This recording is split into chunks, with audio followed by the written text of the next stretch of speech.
Hello, I'm Mark. I'll be talking about cars today, and I'll be talking about how to afford one because they're expensive. And what inspired me to turn wrenches was that's how you save money is by turning wrenches yourself. Is I had an Audi when I was 19 years old, and I really wanted to just better it, so that's what it was, or maintain it and upgrade it. And so I had to save money because I couldn't make money. So that's what I'm gonna help you do is save money.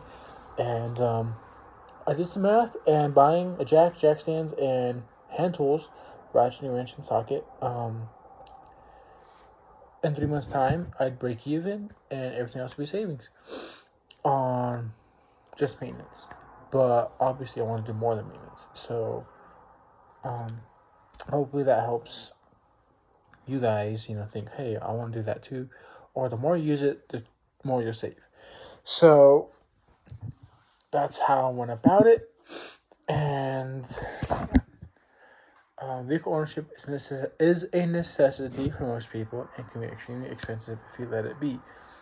And according to Bankrate, um, Rebecca Betterson says the Bankrate Emergency Savings Report found that 56% of U.S. adults wouldn't pay for an emergency expense of $1,000 or more, like an unexpected car repair, from their savings account. Such as a check engine light coming up. Because when a check engine light comes up, we all get stressed, tired, anxious, you name it. And the reason being, it can be expensive. $1,000, doesn't sound. How does it get to $1,000? It gets to $1,000 really fast. Because you got to tow it to do the shit most likely. And even if it's covered on a warranty, you have to front the cost of a tow, which is a couple $100. It could be even more than that if you're not in town, or on the weekend, or in later hours. Anyways, and let's say it's not on a warranty. Labor rates, check with your local dealership. They're expensive. I'm talking $200 an hour at a dealership, or $100 an hour at a mom and pop shop. Minimum. So it adds up really quick. Such as my Mustang, $500 for spark plugs. Took me 2 hours to do it. And $80 for the spark plug itself. Yeah, I save a lot of money doing it myself. But let's say you have a Toyota Honda and you think that's not my problem. My car's reliable. Cool. You have to maintain it. Maintaining it meaning oil change, obviously, air filter, cabin, and your engine air filter. And then what really adds up is the transmission service, the drain, the refill, the coolant flush, the brakes, the pads, the fluid, the rotors, differential as well, especially for all-wheel drive. Yeah, adds up. And according to Rebecca Patterson again, typically your vehicle will need a visit to the mechanic for overall upkeep every 5,000 miles or so. He maintains his vehicle.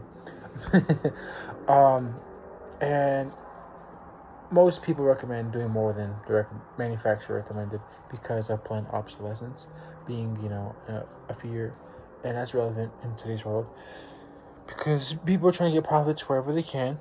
Meaning, you should do an oil change every 3 to 5,000 miles. I do mine personally every 3 to 5,000 miles itself. 3,000 miles once a month really helps keep your car in tip-top shape, and yeah, if it's cheaper, I could take it to the dealership for $150, or I could do it myself for $50. That's 3 oil changes for the price of one. We all know car problems can be expensive, but how can we minimize that? By doing work yourself. And the most common concern is not doing something right, but the answers are everywhere, such as according to carparts.com, when doing an oil change, when the oil has finished draining, replace drain plug and torque it to the manufacturer's specifications. This information can be found in a repair manual or an online database. That's what the district gave me. I just asked for the spark plug because they gave me the repair manual to do it. And what do you call it? Torque specs. Torque specs are how tight the bolt or stud should be.